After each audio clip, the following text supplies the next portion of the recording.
အားလုံးမင်္ဂလာပါခင်ဗျာကျွန်တော်တို့တက်တန်ပုံးကတင်ခေါ်တယ်ပေါ့နော်ဒါလေးတက်တန်ပုံးကတင်လို့ခေါ်ပါတယ်ဒါလေးကကျွန်တော်တို့ဒီမှာတက်တန်လေးအနာစာလုံးဝမရှိဘူးခင်ဗျာကျွန်းခင်ဗျာအစုံပေါ့နော်ဒါလေးစင်းနေရပြီဆိုတဲ့အကြောင်းကိုကျွန်တော်တို့ဒီဗီဒီယိုရပြီးတော့ပြပေးတာပါခင်ဗျာကျွန်တော်တိုင်းပြည့်စုံပါခင်ဗျာသူကဆင်းရလေအောက်ကဒီအခင်းပြအောက်ကဆင်းရလေခုနချောင်းပါပါတယ်နော်ဒါတို့လို့ရှိရင်တော့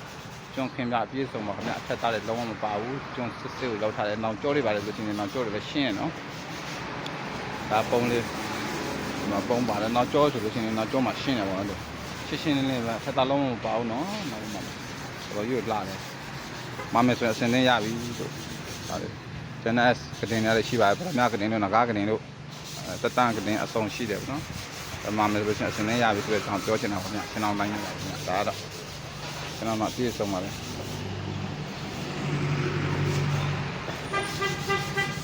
အားလုံးကျေးဇူးပါဗျာ